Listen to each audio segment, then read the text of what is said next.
radio en mai. Moi je m'en fous, on commence par la fin. Mais déjà si tu commences par la fin, c'est plus la fin, c'est le début. À quoi pensiez-vous en quittant ce pays? Votre peine, c'est la mienne, c'est les peurs partagées. Il y avait un petit groupe qui me mettait à l'écart à cause de mes différences. Et j'ai une question, si tu mets tes mains sur tes oreilles. La radio du festival, enregistrée au théâtre Dijon-Bourgogne.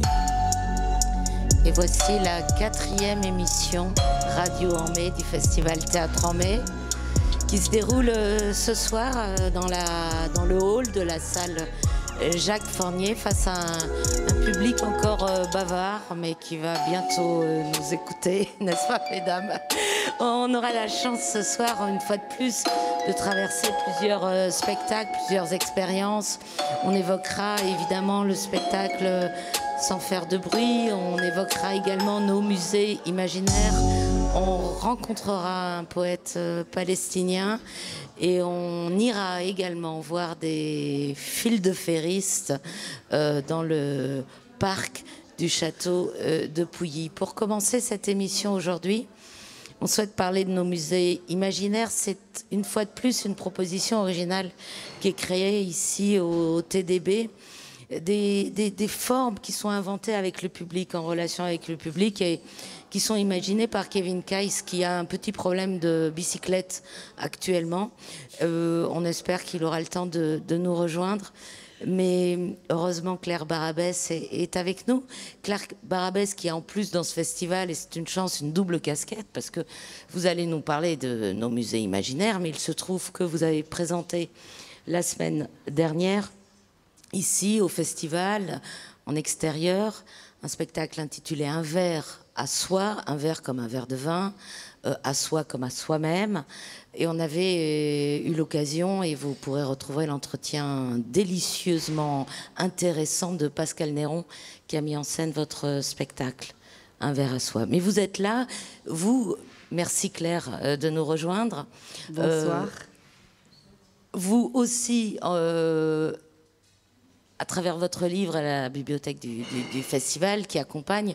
Alors parlons un petit peu de ce verre à soi à travers vos mots, qui était donc une création que vous avez écrite, dont vous êtes la comédienne principale, unique. Oui, je suis accompagnée pour cette... donc c'est une dégustation viticole théâtrale qui tourne mal. Et puis, en fait, finalement, on découvre que derrière, les mots guindés d'une dégustation, derrière, comme ça, tout un rituel autour de la sommellerie et puis de la bonne ambiance avec un pianiste, tout se déglingue, et puis finalement surgissent deux êtres, oui, parce que je suis accompagnée d'un pianiste merveilleux, compositeur qui s'appelle Benjamin Prat, sur le plateau. Et en fait, on découvre deux êtres qui se vivent comme invisibles à plein d'endroits de leur existence, et c'est ce qui nous a reliés aussi dans l'écriture avec Benjamin. Et voilà. Et cette dégustation en fait tourne mal et finit. En fait, la sommelière, qui n'en est pas une, commence à se déshabiller devant tout le monde en larmes et explique qu'en fait elle est cultivatrice et qu'elle est très mal à l'aise avec le protocole et qu'elle préfère parler simplement et humainement de ce qu'elle ressent, et elle a envie d'entraîner les gens qui dégustent dans les méandres de la terre et de la vigne. Voilà. Oui, quand on prend les habits qui ne sont pas les nôtres, évidemment, on est forcément mal à l'aise. On est à l'étroit dans les habits des autres. Oui, c'est ça. Et quand on est comédien, on met aussi des habits qui ne sont pas les nôtres, oui, pour peut-être dire d'autres choses. Oui. L'idée, c'était vraiment de dénoncer un peu des choses qui nous sont imposées quand on veut rentrer dans un autre endroit qui n'est pas l'endroit où l'on est né, par exemple, ou dans une autre caste de métier, etc., de représentation. Et aussi, donc cette histoire de viticulture, c'est relié vraiment à ce que moi, je me suis demandé à 18 ans, puisque je suis née dans les vignes en entre-deux-mers, en Gironde, et je me suis vraiment demandé si j'allais pas devenir cultivatrice. Et puis finalement, j'ai fait du théâtre, mais il a fallu me dégrossir parce que j'avais un accent, parce que je marchais comme un pompier, parce que voilà, il a fallu que j'apprenne les codes de la féminité attendue, en tout cas il y a 20 ans, dans les écoles de théâtre et sur les plateaux de cinéma ou les plateaux de théâtre. Heureusement, Dieu merci, c'est en train de changer. Ça a été un long apprentissage. Ouais, ça a été se douloureux. Déshabituer à être soi-même. Ouais, j'ai dû me déshabituer à être moi-même, et pour finalement retourner me retrouver. Et ouais, je remercie le TDB et d'autres gens qui m'ont accompagnée dans cette évidence à juste s'incarner, parce qu'en fait, finalement, il faut une multiplicité des récits, il faut une multiplicité des corps sur les plateaux, c'est très important. Et alors, ce qui est intéressant, c'est que dans le spectacle que vous avez créé autour de votre histoire, vous redevenez celle que vous étiez. Oui, je reprends mon accent. Et ça me fait très plaisir. Je m'autorise à reprendre mon accent natal quand je suis sur le plateau. Et pour la radio, le début, les quelques phrases. Ça commence comme ça. Bonsoir, merci d'être présente pour cette dégustation, unique en son genre, en cette fin de journée qui fut pour certaines fort remplie, ou offerte au stupre et à la langueur des corps dénudés pour d'autres, qui sait. Voilà, ça commence comme ça. Merci beaucoup de nous avoir donné comme ça un instantané, quelques gouttes de cet élixir. Un verre à soi, donc un spectacle, un texte qui est publié.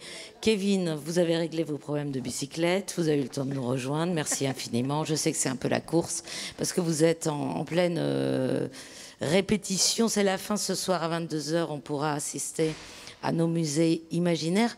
C'est pas la première formule que vous avez inventée pour trouver un espace de dialogue et de récit entre les gens et le théâtre. Racontez-moi cet exploit nouveau, cette forme nouvelle que vous inventez à chaque fois et qui réunit tous les auteurs qui sont proches du théâtre. Bonsoir. Bonsoir Kevin. Je me réjouis de vous retrouver, Aude Lavigne, dans cette réputation de chaleur de la fin du théâtre, de ce théâtre en mai.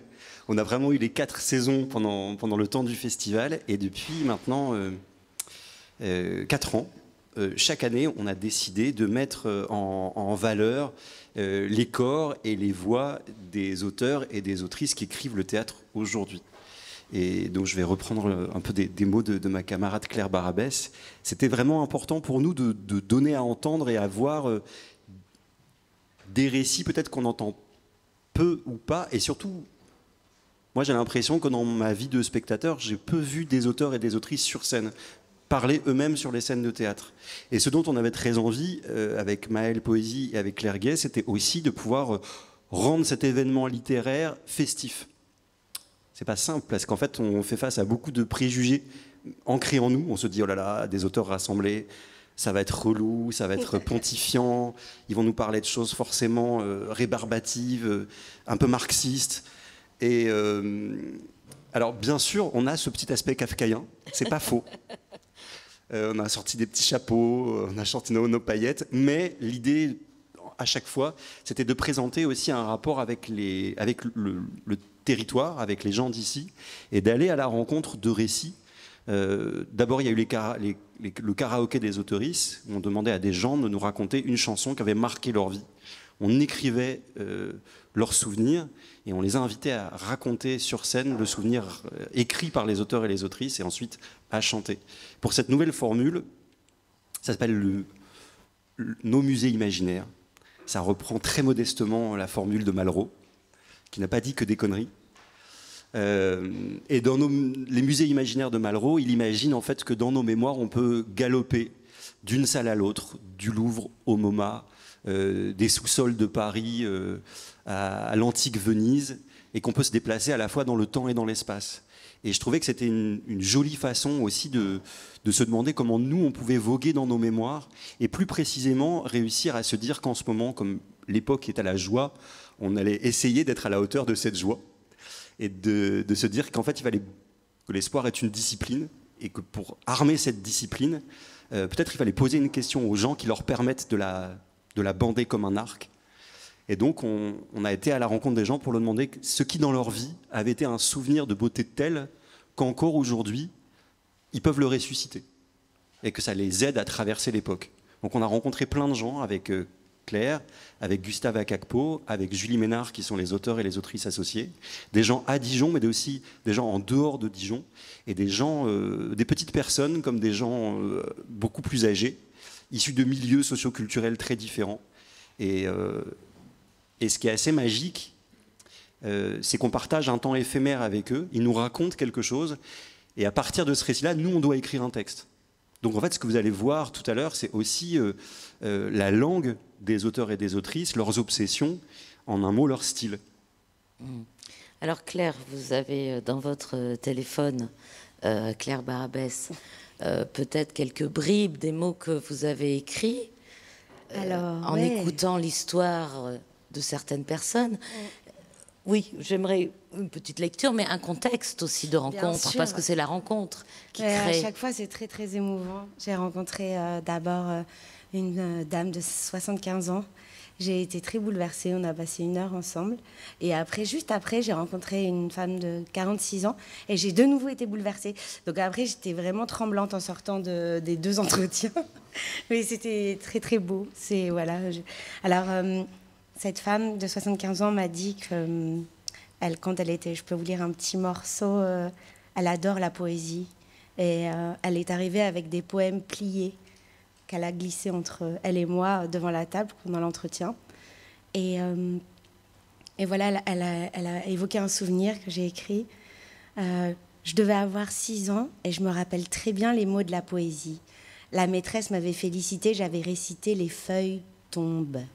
C'est une poésie sur l'automne de François Copé. Et quand je dis « tombe », ça résonne dans ma bouche comme une cathédrale.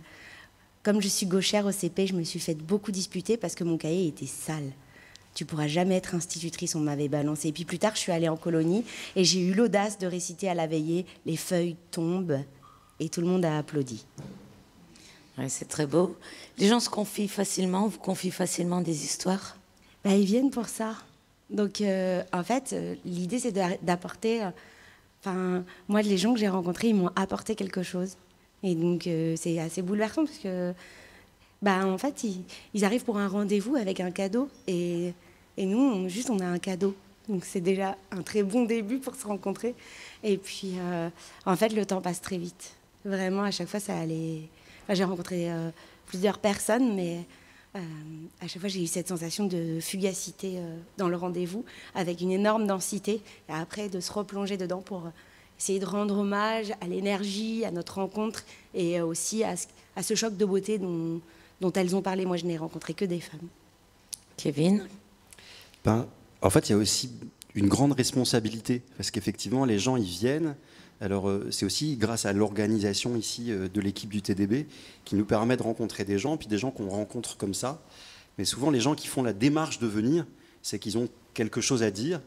Et des fois, il y a une petite maïeutique pour qu'il y ait de la pudeur qui tombe, ou des fois, ça s'installe très vite. Et puis, ce qui était plutôt difficile ensuite, c'était que nous, on est arrivés chacun avec pas mal de matière, pas mal de textes. Et ensuite, il faut structurer l'écriture d'une soirée. Donc, on n'a pas pu tout conserver. Et ça, c'est un peu un crève-cœur. Mais en fait, ça permet aussi des belles résonances. Et puis, de toute façon, les textes sont écrits, on leur donne. Vous avez un souvenir de quelques rencontres, une bribe, un texte dans une poche que vous allez lire ce soir, une mémoire, un paysage à nous faire visiter. Je crois que voilà, le téléphone se déplie comme les pages d'un livre aujourd'hui. Qu'est-ce que je peux vous lire comme ça à la dérobée, sans trop dévoiler ce que vous allez voir tout à l'heure. Moi, j'ai rencontré un jeune homme qui m'a beaucoup marqué. Et je crois que ce qui m'a marqué, mais c'est un peu une obsession aussi, c'est l'âge des gens. Parce qu'en fait, on n'a pas du tout la même lecture ou la même relecture de sa vie quand on rencontre un enfant, quand on rencontre ce qui a été le cas, par exemple, une dame de 96 ans. Et là, c'est un jeune homme de 17 ans qui me disait moi, je suis pas raccord, je veux dire, avec mon âge, tu vois. Je pense que j'aurais été super heureux, mais à une autre époque. Je sais pas, je me dis le début de l'ère industrielle, la révolution prolétarienne, les premières voitures, les premières locomotives, le début du cinéma, le début de la démocratie. Quelque chose qui donne envie d'y croire, quoi. Ah ouais, c'est très intéressant. On voit que les thématiques sont très larges. C'est très ouvert. Ouais, c'est assez...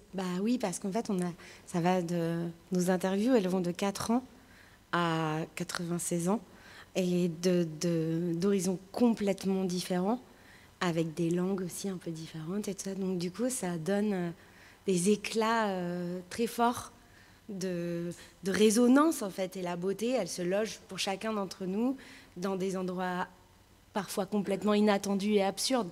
Parfois dans le trash, parfois dans la douleur, parfois dans la déglingue, je sais pas. Ouais. Il y a plein d'endroits absurdes comme ça qui amènent la beauté. Et ça fait 1000 éclats.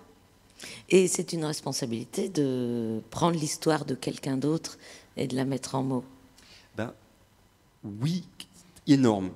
En fait, au début, c'est un peu paralysant parce qu'on se dit, faut pas les trahir, faut dire absolument tout, faut réutiliser des mots. Et puis, en fait, faut écrire aussi. Donc, à un moment donné, il faut choisir, il faut faire des sélections, il faut faire des zooms dans des histoires. Et c'est un peu ce que vous disiez, c'est-à-dire qu'en fait, dès qu'on zoome dans l'histoire de quelqu'un, étonnamment, plus on parle de l'intime, plus on parle du politique, plus ça devient universel. Est-ce que les gens ont lu le texte avant de l'entendre à travers vos écrits et votre voix ce soir? Est-ce que vous les avez envoyés? Eh bien, pas tous. En fait, ça dépend du deal qu'on a passé avec chacun ou chacune. D'accord. Donc, pas forcément de censure. Vous êtes libre d'écrire. Moi, je leur ai dit, en fait, on est des auteurs, donc on va inventer des choses aussi. Oui. Il y aura beaucoup de vérité, mais peut-être qu'on peut sublimer, magnifier, transformer. Puis il y a aussi des gens qui disent, en fait, moi, je viens parce que j'ai pas trop les mots, donc peut-être qu'en fait, vous en ferez quelque chose de cette histoire que j'ai jamais racontée. Ah oui. Moi, à chaque fois, j'ai demandé, est-ce qu'on est d'accord que tout ce que vous m'avez raconté, je peux l'utiliser, ou sinon, dites-moi les choses que vous voulez que ça reste juste entre nous, et je respecterai scrupuleusement. Mais à chaque fois, j'ai pas eu de censure, tout était d'accord. Est-ce qu'on est bien sûr qu'ils vous ont raconté la vérité? Et ça, non, ça reste, bien sûr que non, tout le monde. Aude Lavigne, la grande question de la vérité. Ah oui, quand on raconte une histoire, déjà, on est loin de tout ça. C'est ça qui est beau aussi. Et je peux vous dire, et on raconte aussi, parce que ces questions qu'on allait poser aux gens, on se les est posées entre nous. Oui. Donc aussi, à chaque fois, il y a des textes où tout est vrai et où on parle de nous. Oui. À suivre, 22h ce soir au Parvis Saint-Jean. Évidemment, nous avons rencontré une artiste brésilienne. Quand je dis nous, en fait, je mens, c'est Antoine Berry-Roger, qui est actuellement à la réalisation, mais qui est aussi présent sur le festival. Antoine, donc dis-nous ce Bonsoir. matin. Ben oui, je suis allé rencontrer donc Jessica Teixeira qui a créé le spectacle Monga. Et Jessica, c'est une artiste multidisciplinaire qui travaille avec les arts de la scène depuis l'âge de 7 ans. À 25 ans, elle a pris une décision. Elle a décidé de faire de son corps la matière première de sa recherche et de sa production. Donc elle a dû, pour se faire mener une carrière solo, car ces questions n'étaient ni appropriées ni urgentes pour la plupart des groupes avec lesquels elle travaillait jusqu'alors. Donc on écoute tout de suite Jessica Teixeira avec Monga. O real resiste, é só pesadelo, depois passa. Jessica Teixeira, bonjour. Votre spectacle Monga, donc qui joue pour la première fois en France, au CDN de Dijon. Est-ce que vous pouvez nous raconter un peu la genèse de ce spectacle? Il est né de ce numéro de cirque que je voyais beaucoup quand j'étais enfant. Une jolie femme qui était en cage, enfermée, et à bout d'un moment, elle se transformait en gorille, en singe, et elle attaquait les publics. À chaque fois, je me disais, je ne vais pas avoir peur, je ne vais pas sortir en courant, je vais rester, et c'était impossible. Moi et tous les publics partaient en courant. Et quando eu comecei a me profissionalizar nas artes.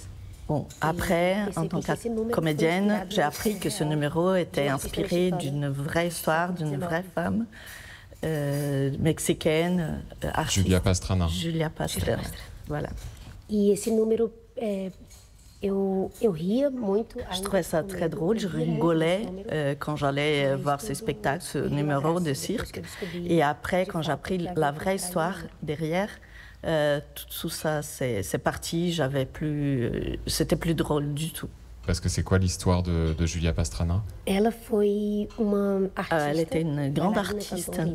Elle était polyglotte, elle était danseuse, chanteuse, et elle était incroyablement bonne.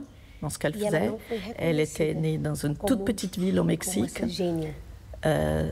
Et elle n'était pas du tout reconnue par ses atouts. Ela ficou reconhecida apenas pelo seu aspecto físico e pelo olhar dos outros. Elle était reconnue juste par son aspect physique. Elle était reconnue comme la femme la plus moche au monde, la femme singe. E eu comecei a perceber que isso não tinha ficado. Je me suis aperçue que ça, c'est pas resté dans le 19e siècle. Ça continue toujours à être un peu comme ça, péjoratif par rapport au regard du monde du spectacle des arts. Encore aujourd'hui. D'accord. Et donc c'est pour ça qu'en fait vous vous êtes mis à créer vos propres spectacles. Monga, c'est le 4e spectacle que vous créez. Monga é meu segundo monólogo. Monga, c'est le 2e solo qu'elle écrit et qu'elle joue. Et le premier, c'est elle, voilà, elle.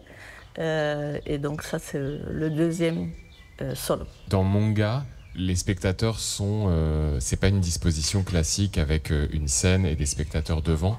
Les spectateurs sont un peu tout autour de vous. Le public interagit beaucoup avec des questions, avec des chansons, de la cachaça. On boit de la cachaça ensemble. Ok, bah on va venir alors. Donc il va y venir. C'est parce que, et en même temps, moi, en voyant ça, mais en voyant ça, je me suis dit, mais en fait, ce qui est génial aussi, c'est que comme c'est aussi un spectacle qui parle énormément du regard qu'on porte sur l'autre. Le fait de voir des spectateurs comme ça tout autour de vous, en fait, les spectateurs se voient en permanence, on est constamment face au regard de l'autre. Sim. E eu não reproduzo o número da Monga. Donc je ne reproduis pas le numéro de Monga. Je ne suis pas enfermée dans une cage, mais mon stratégie dramaturgique, c'est que la prison, elle est dans notre tête. Et en même temps, il y a énormément d'humour dans le spectacle. Vous êtes extrêmement drôle. On rit beaucoup dans Monga. No Brasil, a gente considera o humor. Au Brésil, pour nous, l'humour il est révolutionnaire. Le rire est révolutionnaire. Et pour moi, l'humour dans Monga, il est mis en exergue parce que c'est un rire nerveux. Ça devient très nerveux et il provoque une gêne chez le public. Un malaise.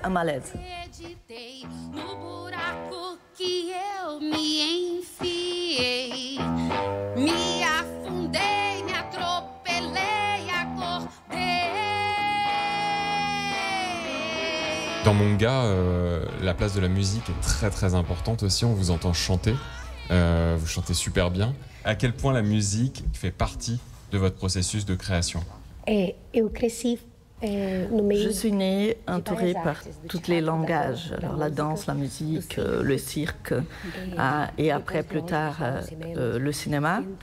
Et moi je trouve que tous ces langages,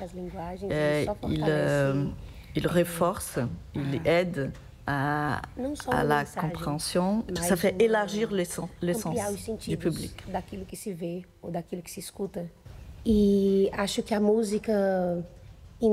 la musique, ça soulage un peu cette réalité très dure. Et à mon avis, chanter sur des sujets comme ça, c'est plus léger, c'est plus beau que de le dire comme ça.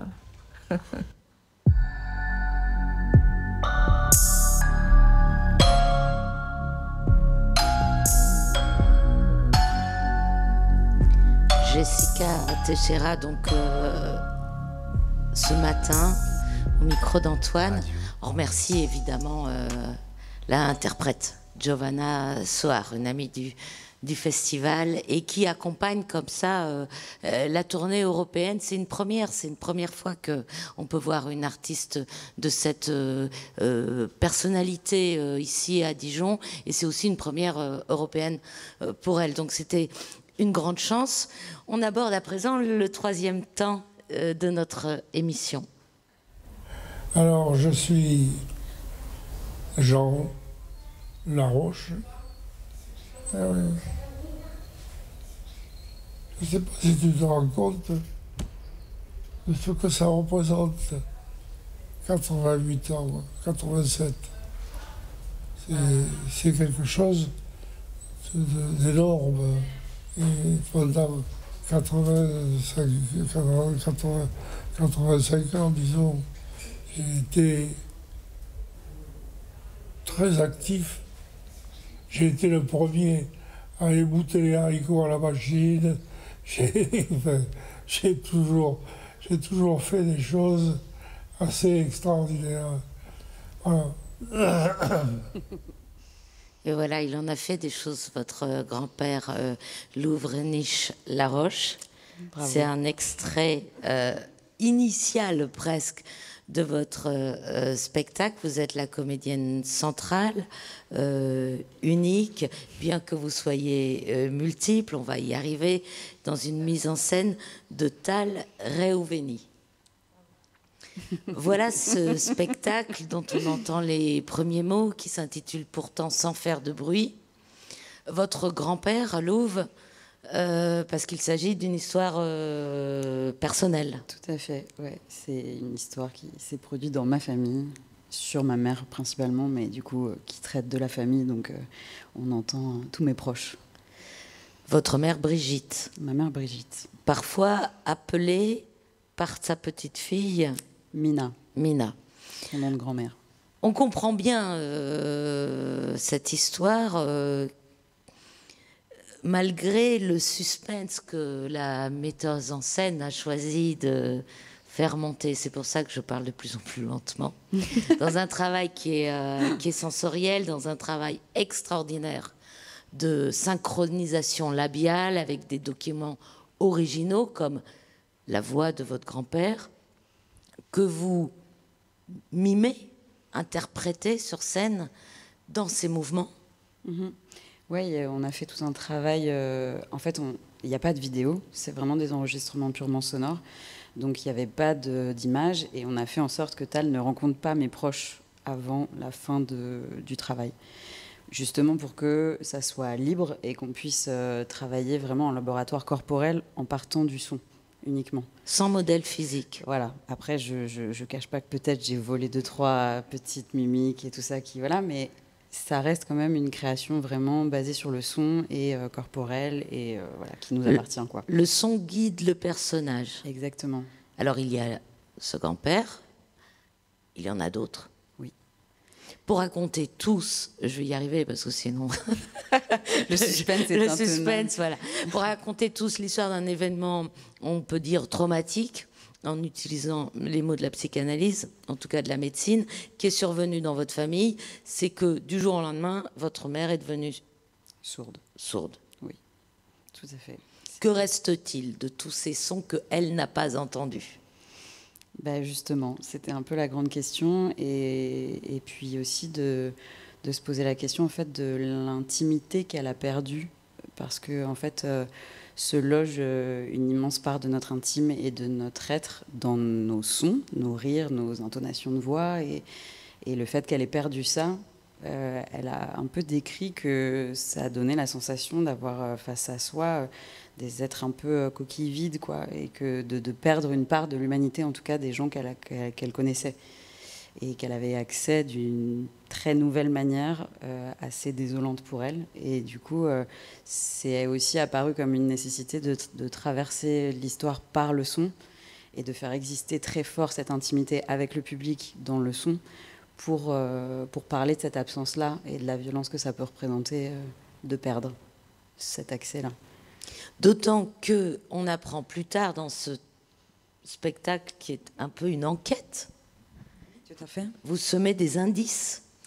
On met des indices et on essaie de faire voyager le public aussi dans la question de qu'est-ce qui s'est passé. On comprend assez vite qu'il y avait quelque chose qui s'est passé à cette famille, mais on sait que ça s'est connecté à cette Brigitte, et que personne ne veut vraiment parler d'elle au début, qui elle est, qu'est-ce qui s'est passé. Mais après, au fur et à mesure, on comprend qu'en fait, il y avait un événement traumatique dans la famille. Et dans le moment de noir, on appelle ça, et on comprend aussi qu'est-ce qui s'est passé exactement, l'accident. Oui, il y a un premier temps d'investigation qu'on découvre. On voit Louve, comédienne, qui interprète au fur et à mesure différents personnages avec une grande facilité. C'est fascinant comment vous jouez physiquement, corporellement, votre nièce, qui a 5 ans. On voit les mouvements, parce que quand on s'est déconnecté, finalement, vous avez la voix enregistrée de cette petite fille et vous faites les mouvements d'une petite fille. On se dit aussi que le corps parle beaucoup. Ben oui. Beaucoup, oui. Et Louve, elle dit souvent qu'elle n'est pas vraiment seule sur scène. Et il y a la voix de ses proches, de ses personnages qu'on a créés, qui la traversent. Et donc ça devient comme une partition de danse, quelque part, parfois. Et donc c'est aussi spécial comme méthode de jeu. C'est très original, Pour oui. nous, c'était une découverte énorme, et à quel point ça sert la comédien de faire traverser le son d'un personnage. Les souffles, les rires, les silences. C'est tellement riche. C'était très intéressant. Oui, c'est passionnant. Quand vous lisez un texte de théâtre, peut-être que vous, en étant metteuse en scène, instinctivement, vous entendez les voix. Oui, mais d'être basé sur une matière des vrais gens, c'était incroyable pour moi. C'était vraiment riche et profond et touchant, parce que c'est la réalité. C'est un peu comme, ils en parlaient tout à l'heure. Oui, on se disait que ça faisait écho avec le projet des musées imaginaires, parce que finalement, c'est une démarche documentaire à la base, qu'après, il y a cette envie d'être très fidèle, d'être respectueux aussi de la parole qu'ils ont donnée, c'est ce moment où ils se sont livrés et tout ça. Et mais puis, en même temps, il y a la nécessité du spectacle qui demande aussi parfois d'être un peu irrévérencieux avec ce qu'on nous a donné et de couper dedans, d'aller mettre les mains dans la matière. Ce qui était justement hyper important pour moi d'être accompagnée aussi, et pourquoi c'était crucial qu'on soit deux à la co-création, parce que seule, je pense que j'aurais jamais eu la force et la justesse de me débarrasser de ce qui était trop, d'oser en tout cas malaxer la matière documentaire qui me concernait quand même un peu directement. Alors il y a un deuxième choc pour le spectateur, c'est quand il apprend que votre mère est psychanalyste. Alors là, quelqu'un qui est psychanalyste et qui a perdu le sens de l'écoute, c'est comme elle dit c'est un elle-même. comble. Ouais. C'est un peu un comble. C'est incroyable. C'est presque drôle. Enfin, oui, vous dites que c'est tragicomique. Oui, voilà. Bah, elle dit ça. Elle a beaucoup dit ça, ouais. Il y a une piste que vous n'explorez pas, puisque je suis moi-même un peu enquêtrice. Vous n'explorez pas la piste de votre mère qui peut-être a eu cet accident auditif parce qu'elle en avait trop entendu. C'est évident que la question se pose. Après, je pense que étant psychanalyste, elle a dû se poser cette question et elle a dû réfléchir à ça. C'est assez évident parce que la symbolique est quand même très forte. Après, comme elle n'en parle pas et qu'on s'est basé que sur les témoignages, comme personne n'a évoqué cette chose de... Si, ta grand-mère a évoqué un peu ça. Oui, elle dit, mais qu'est-ce qui se passe? Parce que peut-être que c'est le subconscient qui fait que... Voilà. Mais bon, elle ne maîtrise pas encore les outils. Comme sujet, parce que c'est aussi dangereux d'évoquer cette idée qu'on crée nous-mêmes nos propres maladies. Et donc, c'est vrai qu'on s'est évoqué dans le spectacle, mais pour nous, c'était suffi de laisser ça comme question. Oui, je pense que les gens font le chemin de se dire c'est quand même symboliquement très très fort. Du coup, moi, je suis devenue psychanalyste de votre famille. Voilà. Ouais. Et je me suis dit quand même, le grand-père, au début, il parle que de ses exploits, lui. D'ailleurs, il a inventé une machine à... Oui, c'est ça. Ouais, il était le premier à ébouter les haricots à la machine. Voilà. Il en a fait son métier? Ouais, c'était les boîtes de conserve, des machines pour mettre sous vide, enfin des choses passionnantes et extraordinaires. Et puis on se dit, voilà, maintenant c'est la grand-mère qui parle. Elle aussi, elle parle que d'elle. Elle a inventé, elle a eu donc votre mère, mais c'était des enfants, des jumeaux. Elle a inventé, elle, un lit spécial. Les lits profonds qui n'existaient pas, et grâce à elle, on a tous des enfants qui sont protégés de tomber à l'extérieur des lits. Voilà, c'est ça. Bravo à elle. Oui. Et puis on se dit quand même, ce frère, il vapote avec nervosité certaine. Bon, il y a aussi des choses qu'on a ajoutées à nous-mêmes dans la création. Ah voilà, c'est ça. Elle veut faire taire la fausse psychanalyste que je suis. Mais c'est bien parce que c'est exactement ça l'expérience qu'on a voulu évoquer dans le public. Mais c'est aussi important de dire qu'il y a plein de choses qu'on a inventées, entre guillemets, même si on était basé sur les vraies voix. Et toutes les souffles, toutes les silences, on a rendu. À la bande-son, on rajoute. Bien sûr, bien sûr. Ouais. On a rajouté, et puis oui, on a tiré des choses des personnalités de chacun. C'est ça. Un peu. On évoque la bande-son. Bah tiens, on va peut-être passer un petit extrait qui est un extrait que vous nous avez transmis et qui montre aussi le formidable travail sonore qui a été réalisé par Jonathan Lefebvre-Reich.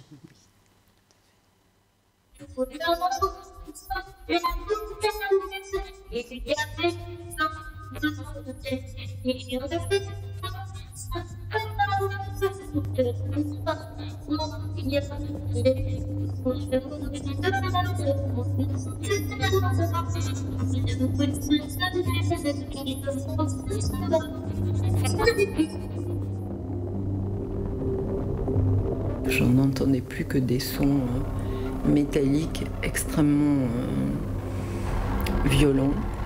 Et voilà comment j'ai réalisé que ma vie avait basculé tout d'un coup.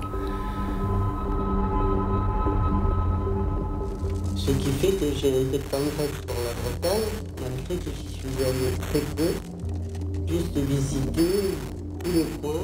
Ça m'a glacé de l'intérieur, une barre glacée tout le long de ma colonne vertébrale. Le premier à aller goûter les haricots à la machine. J'ai toujours fait des choses assez extraordinaires.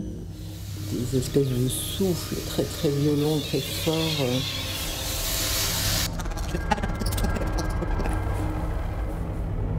Mon audition a baissé. C'est-à-dire que même les sons métalliques que j'entendais encore se sont éteints.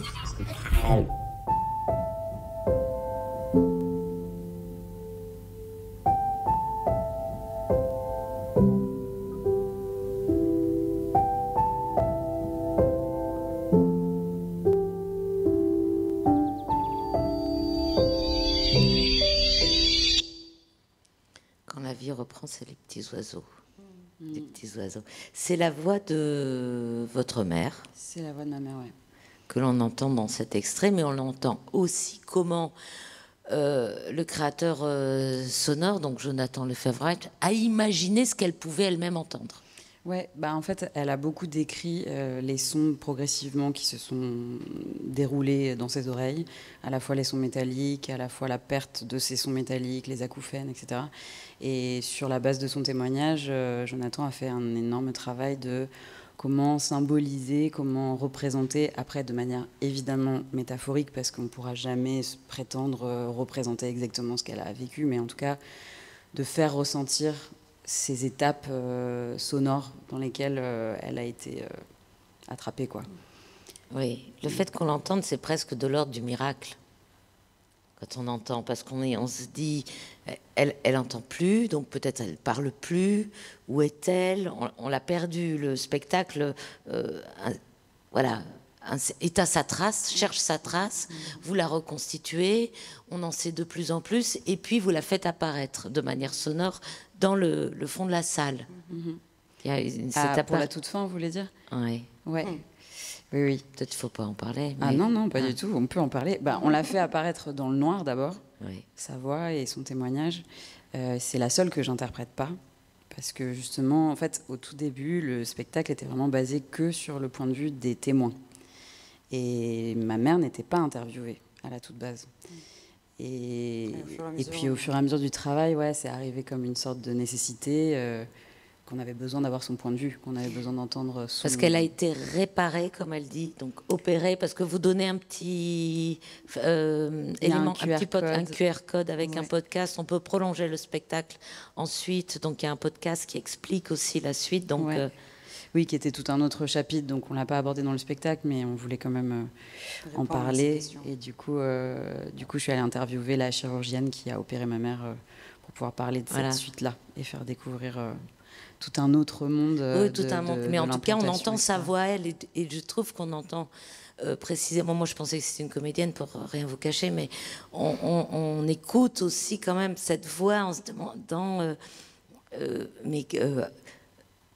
comment est-elle, comment bouge-t-elle? C'est-à-dire que d'un seul coup, puisqu'on ne la voit pas, ça nous rend aussi beaucoup plus sensibles à ce que dit une voix d'une personne. Ouais. Bah, c'est trop bien. C'est un très beau résumé, et c'est tant mieux si du coup ça donne envie de l'imaginer, de la fantasmer par sa voix. C'est génial, parce que c'est quand même un peu le cœur de notre travail de dire que les voix disent beaucoup des gens et des personnalités. Le dernier mot, c'est merci. Ouais, c'est nouveau. Le dernier mot du spectacle. Ouais. C'est quelque chose qu'on a ajouté assez récemment. Et on a cherché quelque chose pour clôturer le spectacle vraiment. Et on avait cette sensation que merci, je pense que c'était une improvisation de Louvre dans un village ou quelque chose comme ça. Et c'était très beau de finir comme ça, parce que c'est vrai que c'est même si c'est une histoire triste, mais la permission de Mère de Louvre et la famille en général nous a permis de voir cette œuvre finalement. Donc de dire merci à la fin, pour nous, c'est important. Parce que, voilà. Ben, merci beaucoup, Louvre, Réniche-la-Roche et Tal Réouveni. Merci pour ce très beau spectacle, sans faire de bruit. Cet après-midi aussi, Théâtre en mai qui n'arrête jamais. Je me suis rendue dans un espace où il faisait très très très chaud, donc la représentation a été décalée, mais ça m'a pas empêché d'y aller. C'était au Alors parc. ça tourne là. Bah oui. Comment il s'appelle votre chien, monsieur? Athos. Athos. Curieux. Ouais, c'est un mousquetaire alors. Voilà. C'est ici qu'on est. On est installé au parc du château de Pouilly. Je suis pas toute seule sur le banc. On est là. Il y a les interprètes d'un spectacle qui vient d'être décalé. Donc ils pourront pas être à la radio, mais c'est pas grave. Parce qu'ils ont une tellement forte présence qu'on pensera à eux quand ils seront dans les airs. Pas on air comme on dit à la radio, mais dans les airs. Donc, le spectacle s'appelle Lieu-dit. La suite, c'est à vous de m'en parler. Qui commence? Je peux commencer à expliquer dans les grandes lignes, et puis Marion entrera dans les détails de cette œuvre. C'est un spectacle sur une structure cinétique de cirque. On appelle ça un agrès ou une sculpture cinétique, ça dépend des fois. C'est deux fils de funambules qui tournent l'un avec l'autre autour d'un axe de rotation. Et c'est du cirque chorégraphique en paysage. C'est une structure inventée. Oui, c'était mon sujet d'étude de jury quand j'étais à l'école. Il y a donc 10 ans. Il y a 10 ans. Plus de 10 ans. Un sujet d'étude qui a donc pris réalité. Nous, on voit des sortes de banderoles blanches. On ne découvre pas exactement le système et la mécanique avant le spectacle. Non, parce qu'en fait, pour ce spectacle, on voulait accueillir le public dans une salle, mais en étant à l'extérieur. Donc on a imaginé aussi le Vélarium, qui est un petit chapiteau à ciel ouvert, qui est micro-poreux entre les informations qui sont à l'intérieur et celles qui ressortent. Et quand on est à l'intérieur, on a des informations qui viennent de l'extérieur qui rentrent. Le vent, la luminosité, etc. Et aussi les contours et les dessins du paysage. Donc en fait, effectivement, on ne voit pas totalement la structure cinétique qui est au centre. Et même une fois qu'on est à l'intérieur, elle se découvre petit à petit avec les interprètes. De l'extérieur, on voit des banderoles blanches qui sont posées avec des fils et puis des tiges de bambou. On a l'impression que voilà, déjà le paysage est un peu strié. C'est des bandes un peu de Buren avec des espaces pour créer aussi une architecture différente. On sent qu'on regarde à travers les bandes blanches pour voir les choses. Oui, c'est chouette que tu évoques Buren, parce que c'est exactement l'idée et le clin d'œil qu'on a voulu faire avec ce Vélarium. Et en effet, il y a quelque chose déjà dans l'installation qui crée qui crée un événement dans un lieu. Et c'est vraiment notre idée dans la migration, c'est déjà par l'agrès mis en place ou par le Vélarium, par nos installations, quelque chose qui se passe dans un lieu qui peut être quotidien pour certaines personnes et qui devient quelque chose d'autre avec notre proposition. Alors la proposition, quand on parle beaucoup là, de ce système, de ce nouvel agrès, cet agrès inventé, on se dit, la difficulté de faire un spectacle, c'est que l'agrès ne vole pas la vedette. Et que vous soyez pas, vous, juste des démonstrateurs sur un système qui en lui-même déjà nous émerveille. C'est pas une sculpture mobile, c'est un spectacle avec des gens aussi qui activent les choses. Comment ça s'écrit, ces spectacles? Kin. Et ce qu'on peut dire, c'est c'est un peu l'ingéniosité de l'écriture de Marion. C'est la structure, elle est par définition spectaculaire. Donc nous, on va aller raconter autre chose. Là, je te laisserai développer, Marion. Mais c'est vrai que nous, on a fait une écriture en ping-pong avec Marion, donc on proposait des choses au plateau, nous les acrobates et danseuses. Et Marion nous demandait de construire en fonction de certaines tonalités des séquences. Et donc là, cet aller-retour, enfin, ce qui était assez drôle, c'est que quand on était trop démonstratif et spectaculaire, Marion disait non, mais ça, en fait, de toute façon, ça fonctionne pas. Tout seul. Donc c'est pas ça qu'on va aller chercher. On va aller chercher de l'intention, en fait. Je crois que c'est ce qu'essaye de faire le cirque depuis maintenant plus de 20 ans, enfin ce qu'on appelle le cirque contemporain, c'est de créer une dramaturgie circassienne qui jusque-là n'existait pas puisque c'était des numéros performatifs qui défilaient les uns les autres. Ce qui écrit une certaine dramaturgie quelque part, mais qu'avec l'arrivée de spectacles monodisciplinaires, donc avec juste un agrès, se pose la question de qu'est-ce qu'on raconte sur cet agrès. Et ça a été ça mon travail, ça a été de sortir de la performance pure pour pouvoir écrire et raconter quelque chose et dire quelque chose avec ses corps, avec cet agrès. Et voilà. Justement, j'étais fil de ferriste. Et en fait, il y a Jean-Michel Guy, il dit une fois qu'on a vu un fil de ferriste, on les a tous vus. Et moi, j'étais à l'école et je disais mais moi, je vais commencer. Alors, si on m'a déjà vu, c'est pas très intéressant. Donc, et là, il y a Nathan Israël avec qui j'ai travaillé, qui lui est pas fil de ferriste, il est jongleur, mais il est intervenu en tant que metteur en scène et auteur sur une des œuvres, enfin sur une œuvre sur laquelle j'ai travaillé. Et on a travaillé sur un fil qui commençait à 8 cm du sol et qui finissait à 8 mètres. Et qui ne faisait que se détendre et se retendre avec un système de poulies et de contrepoids. Alors c'était l'enfer à faire tourner parce qu'il fallait 12 personnes, techniciennes pour tirer sur des cordages. Et en fait, cette expérience, elle a vraiment été bouleversante pour moi. Et c'est là où j'ai imaginé, du coup, en me disant comment je peux rendre un fil cinétique sans avoir 12 techniciennes, quoi. Et donc, du coup, l'agrès est sorti de cette réflexion-là, quoi. Donc, c'est un processus. C'est pas une idée, effectivement, qui surgit d'un coup. C'est un processus de création. Et puis, après, en m'appuyant sur les travaux de Joanne Le Guilherme, sur la pratique minoritaire, on a développé une autre pratique que simplement le fil de ferrisme, où vraiment, et là, je reprends tes mots à toi, Marion, c'est cet agrès, c'est un petit cirque à lui tout seul. Il vient convoquer plusieurs disciplines de cirque, la voltige, l'acrobatie, la manipulation d'objets, et il vient faire commun, donc le petit cirque à lui tout seul. Oh, magnifique. 14h12, au parc du château de Pouilly, on était sur le banc avec Marion, Even et Kin Claude.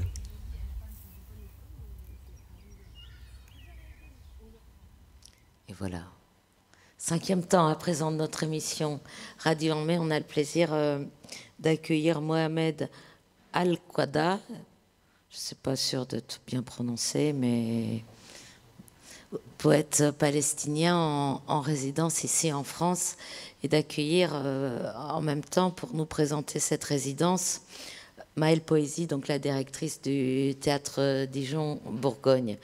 Voilà, Mohamed, vous faites partie d'un groupe d'artistes palestiniens qui est accueilli en France. Maëlle va nous présenter, on va faire ça en interview un peu en anglais, qu'on traduira du mieux possible.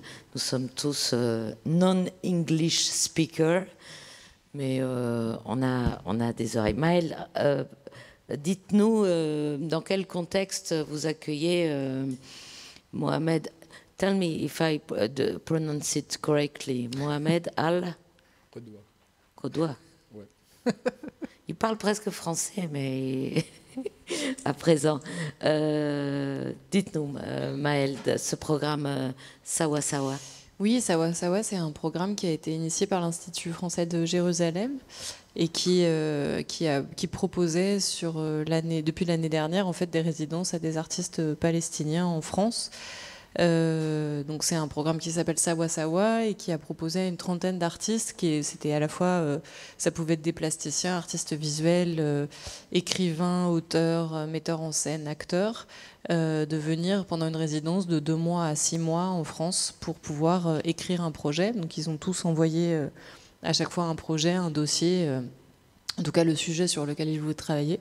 Et il y a plusieurs institutions culturelles françaises qui ont accueilli ces artistes, dont plusieurs théâtres, plusieurs centres dramatiques nationaux, mais aussi le Festival d'Avignon, etc. Et donc, du coup, on a initié une résidence avec le Festival Passage, qui est à Metz, et le CDN de Thionville, et le CDN Dijon-Bourgogne. Donc, on est 2 CDN et un festival, parce qu'on se disait aussi que pour la venue de Mohamed, c'était plus agréable et plus riche aussi de pouvoir être dans plusieurs lieux en France, de pouvoir aussi venir profiter des festivals qui se passent à Metz et à Dijon, et que ça allait être une expérience un peu plus large que d'être uniquement dans une seule ville pendant 6 mois. Alors, Mohamed, tu as 21 ans. Tu es né à Gaza. You were born in Gaza, right? Yes. Tu vis à Chypre actuellement? You live in... Last 6 months I've been in Cyprus. Yeah. Depuis 6 mois, je vis à Chypre. Tu as quitté Gaza avec tes parents juste après... il y a quelques mois, tu es arrivé en Égypte. Yeah, it's your story. I do a bit of your trip. I left Gaza 19th of April 2024. And I spent there 4 months until the 27th of August. Then go to Cyprus until January, and then go back to Egypt. And on April 7th of April in France. Donc je suis en France depuis avril 2025, après être passé par l'Égypte et avoir quitté Gaza en fin août 2024. Tu es poète. Qu'est-ce que ça veut dire être un poète? Comment tu nous expliquerais ce que ça veut dire? On va écouter tes poésies, on a une traduction, mais pour toi, te définir comme poète, qu'est-ce que ça veut dire? Just kind of life, like everything that I can talk about. C'est un peu comme la vie, ça me permet de parler de choses dont je peux pas parler. It's kind of one time was a responsibility. C'est une sorte de responsabilité. To write about what happened. D'écrire sur ce qui arrive. It's not about what happened like for this year or 2 years before. C'est pas forcément ce qui se passe cette année ou les années précédentes. We wrote about 70, 80 years. On écrit sur ce qui s'est passé depuis 70-80 ans. And for my the poem, it's not just a text that I wrote or something like this. Un poème, c'est pas juste un texte que j'entends. It's a life, like. C'est une vie. Whenever I wrote something, I say for myself, bravo. Quand j'écris quelque chose. Because it's kind of. Je me dis pas forcément bravo. Just how I can describe these things in a way that maybe will document one day in the books, in different books, for me, for another writer, for another schools. C'est juste une façon pour moi de décrire un peu ce que je vis, ce que je vois, un peu comme ce qu'on peut lire dans un livre. Yeah, this is poem for me. Voilà ce qu'est la poésie pour vous, Mohamed. Vous aimez une poésie qui se dit à l'oral. You like to perform also your poetry. Yes. It's mean for the people that they didn't understand my language somehow. They just can understand the feelings that it's just come out of your body during the reading, your hand, when somehow talk to the sky, about the clouds, you just look to it. So it's more to when just to perform it, it's just like more living inside the text and taking the audience with you in some way. Ça me permet de prendre un peu l'audience avec moi, de transmettre une façon un mouvement, une façon de vivre, de penser. Oui, d'être à l'intérieur de la poésie et peut-être aussi d'emporter, comme vous dites, le public avec vous dans un mouvement de bras, dans un regard vers le ciel. Bah, précisément, on a la chance d'avoir quelques versions françaises, enfin traduites, de vos textes. On va vous écouter. Alors, avec Maël, poésie, Mohamed, je ne sais pas à quel point ils ont répété, donc c'est une première. The title, which one is it? Ah d'accord, il y a une introduction qu'il souhaitait lire, donc on écoute, quoi. عزيزي سامي، السماء محمرة جدا في مدينتنا، ولم يبقى في هذا العالم شيء أخضر. عيناك رحلوا. أعرف لو أنك هنا واحتاج أحدنا حطبا كي نطهو لاقتلعت لنا جذع عينيك. أعرف أنك لو هنا لأخذنا نصرخ بأغاني الشيخ إمام، نبتسم لأننا سويا. هذه الكلمات إهداء إلى الصديق محمد سامي قريقع. هو فنان بصري من غزة، اغتاله جيش الاحتلال في أول مجزرة مستشفى المعمداني 17 من أكتوبر 2023. Cher Samy, le ciel saigne sur notre ville et le monde ne verdoie plus. Tes yeux se sont éteints. Je sais pertinemment que si tu étais là et qu'il n'y avait plus de bois pour cuire notre repas, tu aurais offert sans hésiter le tronc de tes yeux au feu.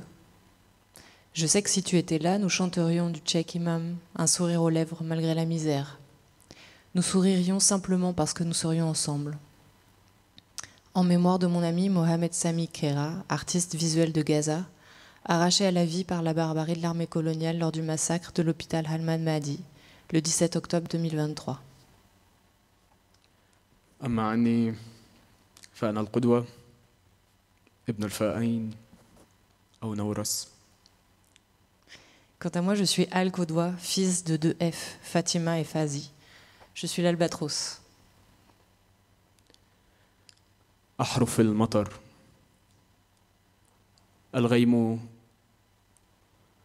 الغيم حرف من قاموس السماء، والمطر يصبح لعنة الأدب حينما يسقط على من لا مأوى له، ويصير قصيدة حب عندما يكون المشهد عناق، وتصير زجاجتي فارغة كلما حاولت أن أسكب فيها الضحكات. L'alphabet de la pluie. Les nuages sont une lettre arrachée au dictionnaire céleste, et la pluie devient poème maudit quand elle tombe sur les 100 logis. Mais elle se fait poème d'amour quand la scène est détreinte. Ma bouteille se vide chaque fois que j'y verse des éclats de rire.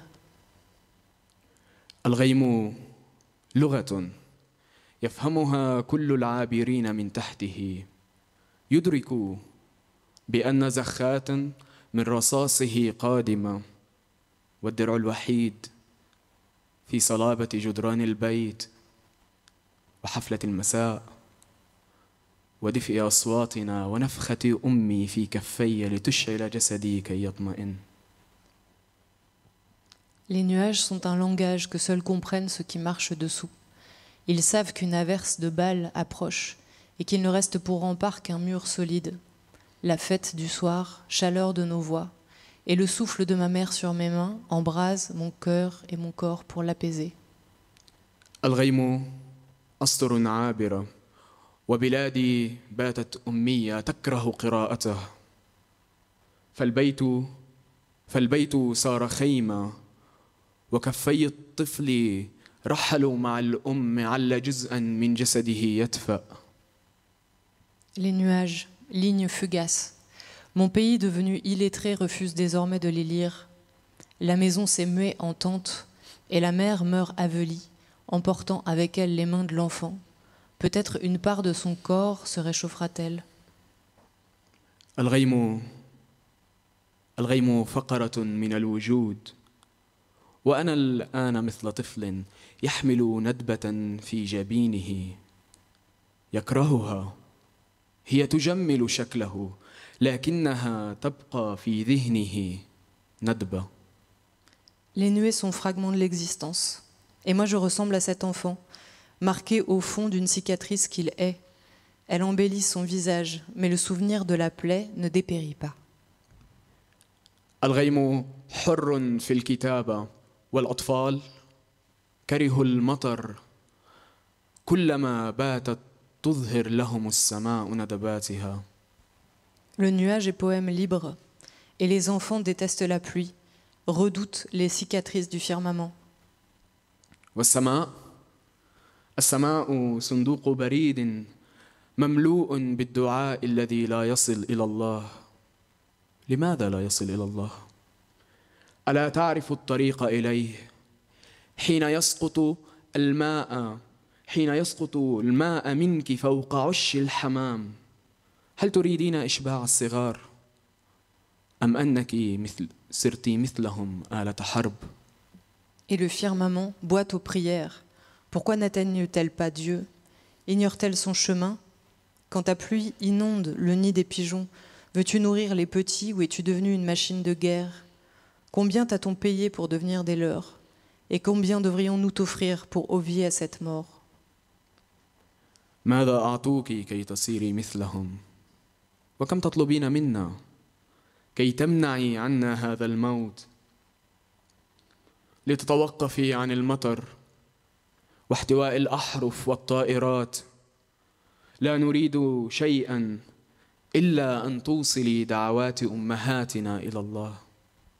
Pour qu'il cesse de pleuvoir et que tu renonces à abriter lettres et avions, nous ne demandons rien si ce n'est d'acheminer vers les cieux les prières de nos mères. أفرغي البريد دفعة واحدة وانثريه فوق الغيم. أفرغي البريد دفعة واحدة وانثري مشاعرنا فوق الغيم. قد لا تتوقف الحرب حينها لكن لربما يخجل المطر من فتات قلب أم. Vide la boîte aux lettres d'un geste, disperse nos sentiments sur tes nuages. La guerre ne s'arrêtera peut-être pas, mais la pluie honteuse se retiendrait devant le cœur en miettes d'une mère. Bravo.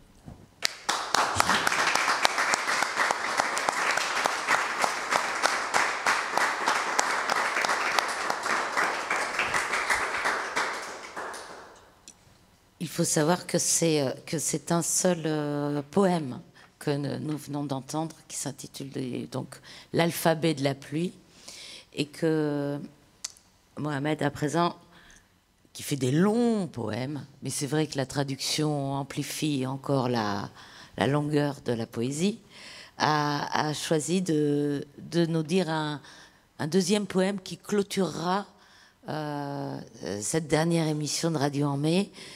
Mohamed Al-Qudwa. Mohamed Al-Qudwa. Oui. Une poésie qui est toujours traduite par Maëlle Poésie et qui s'intitule en français « Ombre errante sur le quai du temps ». ظل فوق رصيف الوقت أحترف الانتظار لأني لا أملك غيره ودائما ما يجيبني باللا شيء. Je suis maître de l'attente car je ne possède rien d'autre. Et elle, toujours, me renvoie au vide. مرة عندما كنت طفلا انتظرت البحر كي يهدأ وأتعلم بعدها السباحة حين لمست قدمي مياه الشاطئ تلاشى كأنه الندى فوق الزجاج انتظرني طيلة الليل ولم آتي فرحل. Un jour, encore enfant, j'ai attendu que la mer se calme pour apprendre à nager. Mais dès que mes pieds ont effleuré le rivage, elle s'est évaporée comme une perle de rosée qui, sur la vitre, toute la nuit m'attendait. Mais n'ayant pas surgi, elle s'est éteinte. وأخرى عندما كنت شابا انتظرت أبي كي نعبر الطريق سويا. أذكر أني كلما احتجت قطع الرصيف قاطعت يدي بإصبع منه. كان التشقق فيها كافيا آمنا مليئا بمرادفات الحياة. لكني منذ عامين فأكثر انتظرت عند الإشارة دقيقة أو اثنتين ولا شيء منك ولا حتى عينيك. Plus tard, jeune homme, j'ai attendu mon père pour traverser la route à ses côtés. Je me souviens que chaque fois que je devais fouler le trottoir, ma main s'agrippait à l'un de ses doigts, dont les fissures me rassuraient, et s'animaient des synonymes de la vie. Mais cela fait 2 ans que mon attente au feu rouge dure, 1 minute, parfois 2, et rien de toi ne vient, pas même ton regard. في الحرب انتظرت الموت كثيرا. بحثت عن ريحانة كي تختالني ونسيم رائحتها في يملأني لكني لم أمت ولا زلت أنتظر. Dans la guerre, la mort m'a fait languir.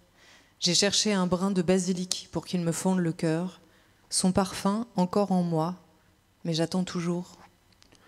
والآن أترقب ذكرى كي أعود وأجلس بين مقلتي حبيبتي كي تناولني البحر على مهل وأحتسي من الشاطئ موجا كلما طوى شيئا منه حدثني عن آخر موعد كنت فيه أنتظرك ولم تأتي. À présent, je guette un souvenir pour y revenir et m'asseoir entre les yeux de ma bien-aimée, qu'elle me serve la mer à loisir, que je sirote les vagues qui, chaque fois qu'elles se retirent, me parlent du dernier rendez-vous où je t'ai attendu et où tu n'es pas venu. Radio en mai. La radio du festival, enregistrée au théâtre Dijon-Bourgogne.